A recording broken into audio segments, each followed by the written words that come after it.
3h12. Novembro é o mês de conscientização sobre os cuidados com a saúde da população masculina. Esta semana, a CBN Campinas realiza uma série especial de entrevistas sobre a saúde do homem, com temas como andropausa, doenças dos rins, obesidade, colesterol e outros problemas relacionados a essas doenças. Hoje, nós vamos falar sobre a relação entre o câncer de próstata e a disfunção erétil. É a queixa mais frequente dos homens que passam pelo tratamento do câncer de próstata.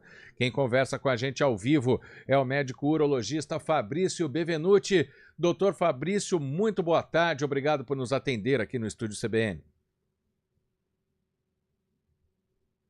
Boa tarde, Marco. Boa tarde, Taida. Boa tarde. Prazer imenso estar conversando com vocês. Prazer todo nosso. Existe mesmo essa ligação câncer de próstata com disfunção erétil? Então, a questão é a seguinte, né? O tratamento, muitas vezes, do câncer da próstata pode ocasionar uma disfunção erétil, tá? Agora, não espere como sintomatologia de um câncer de próstata a disfunção erétil. São coisas bem diferentes, né? Tanto o tratamento cirúrgico como o tratamento com radioterapia ou bloqueio hormonal podem ocasionar, sim, como consequências do tratamento, uma disfunção erétil. E aí isso é reversível, doutor? Qual que seria a abordagem terapêutica, né, para esse problema no caso de ser decorrente de um tratamento de câncer de próstata, por exemplo? Tudo depende do estágio que foi pego, né? Ou como que era a potência antes do tratamento, qual que era a virilidade desse paciente prévio ao tratamento, né? Se tinha outras comorbidades, outros tratamentos juntos, né? E algumas vezes não tem essa disfunção completa, às vezes tem parcial, com medicamentos pode ser solucionados, mas sim, algumas vezes, a necessidade de colocação de prótese peniana até para tratar essa disfunção ocasionada do tratamento do câncer de próstata. A pergunta que eu vou fazer agora, doutor Fabrício, pode até parecer boba, mas é bom a gente trazer essa informação. Quando a pessoa tem algum tipo de disfunção erétil, até porque a gente está falando desse assunto, nós não estamos dizendo que ela tenha necessariamente câncer de próstata, né? Porque vários fatores levam à disfunção, né? Sim, um dos principais fatores aí de câncer, um dos principais fatores de disfunção erétil no nosso meio são as doenças aí mais corriqueiras aí no brasileiro, né? A própria diabetes, a hipertensão, com alguns dos tratamentos que acabam afetando a vida sexual, o sedentarismo, né? Às vezes não é uma doença propriamente dita, mas uma falta de mobilidade, né? Ocasiona também disfunção erétil. Tem as causas psicogênicas e, dentre outras, inúmeras causas. Quanto à parte sexual, o homem ele tem muito tabu, até mais do que o tabu de procurar a sua cura, né, do seu problema, e às vezes ele tem dificuldade de procurar um médico para tratar desse assunto. E às vezes ele leva anos até encontrar alguém que ele confie e assim possibilite um tratamento. Muitas vezes o homem acaba vivendo uma vida sem qualidade por ter esse preconceito de falar sobre um problema que ele enfrenta. E para falar sobre esse problema, né, doutor, qual profissional aí o homem deve procurar? Porque podem ser várias causas, como o senhor disse, né, tanto aí em decorrência de outras doenças também, ou até questões psicológicas, enfim, mas para quem está passando por isso, para esses homens, como buscar ajuda, né? Qual profissional aí consultar? O urologista é o médico mais adequado para tratar desse assunto, né? Ele vai investigar, fazer o exame físico, vai ter a conversa, vai fazer a avaliação completa. Às vezes é um problema realmente localizado na genitália, às vezes é uma fimose. Já vi pacientes que me procuraram por disfunção erétil, você vai ver é um problema que está a pele ali fazendo como se fosse um torniquete, né? E aí tinha uma disfunção erétil, mas era algo mecânico. Tem problemas hormonais, problemas arteriais e tem como consequências de outros tratamentos também. Então, cabe ao urologista avaliar como um todo o paciente, chegar ao diagnóstico e dar o melhor tratamento. E não fazer como muitos hoje em dia, né, que tem uma certa disfunção, alguma dificuldade na hora da relação, já procura uma farmácia e vai atrás de um medicamento que ele ouviu alguém tomando, né? Essa maneira não é adequada, não é a boa forma de se fazer o tratamento. E lembrando também que quando se usa esse tipo de medicamento, é o médico que passa, né? Claro que não precisa de receita, a gente sabe disso, mas é um acompanhamento, né? Precisa do acompanhamento para usar o medicamento, né? Porque ele pode trazer também efeitos colaterais. Sim, Marco.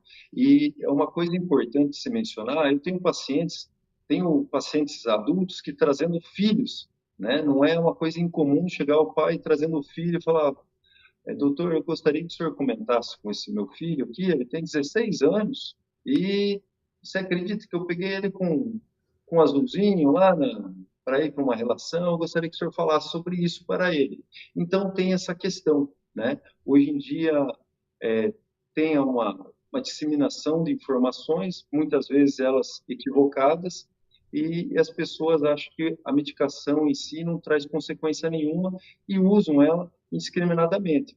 Muitas vezes isso, às vezes, na parte psicológica dela afeta, e ela sempre fica na dependência de, uma muletinha ali para funcionar, né? Então, não é uma forma boa. Se enfrenta alguma dificuldade sexual, procure uma consulta urológica e ali vai ser evidenciado se realmente há um problema ou não. Doutor, o senhor até citou aí dos pais que levam os filhos, né? Em que momento, aliás, o homem deve já iniciar, né, esse acompanhamento com o médico urologista? Com as mulheres é muito mais comum a cultura da menina que menstrua, já vai a ginecologista, né? A família leva, faz esse acompanhamento. Com os homens a gente sabe que é diferente, né? Então, a partir de qual idade esse acompanhamento é já recomendado para que o homem não procure esse profissional só quando já tiver com algum problema, né? Eu defendo que o homem passe a procurar um urologista desde o momento que ele já não se identifica com um pediatra.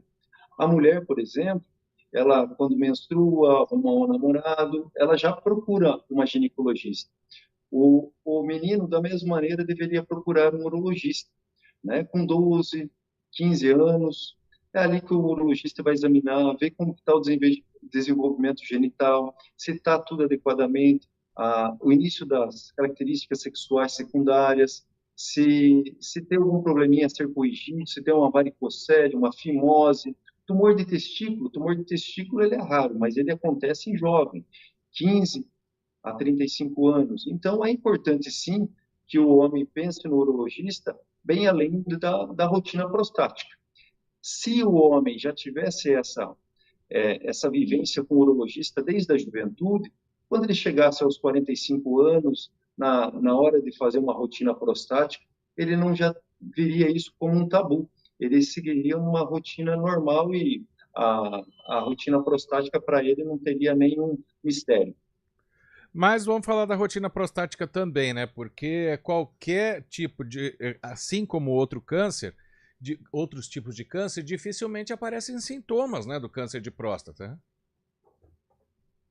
É, esse ano, por exemplo, eu tive um rapaz de 32 anos que me procurou para fazer uma rotina habitual, não sentia nada, estava tudo bem, saudável, bonito e tudo esbelto. E numa rotina, exame ali, um ultrassom, mostrou uma imagenzinha que me perturbou, não dizia nada como câncer, a gente evoluiu naquela procura e realmente era um câncer já de rim, um câncer de 1,6 centímetros, tiramos, vida normal, vida que segue, tudo certinho. Mas se ele fosse procurar aos 40, 45 anos, já não daria mais tempo. Então, é importante sim preocupar com a saúde, mesmo você não sentindo nada, né? É nessas horas que você pega algo muito no começo e tem possibilidade de não ter consequências maiores daquele problema. Já até respondeu minha próxima pergunta. Se pegar no começo, a chance de cura é maior. Sim, para todos os problemas, né? Eu falo sempre para o meu paciente, quando eu encontro algum problema e ele fica titubeando em resolver o problema, eu falo assim: problema é para ser resolvido e não para ser acumulado, né? Porque dependendo, se vai acumulando um monte de problema, quando vai tentar resolver já não dá mais, porque a soma daqueles problemas se tornou a cura inviável, né? Doutora, a gente está falando da importância aí do acompanhamento médico para esse diagnóstico já inicial, né, nos homens do câncer de próstata ou outros problemas também. Mas além desse acompanhamento, o que a gente pode passar também de dica aí para os nossos ouvintes de medidas preventivas, né? O câncer de próstata ele pode ser prevenido, pode ser evitado, assim como outros problemas também relacionados à saúde do homem?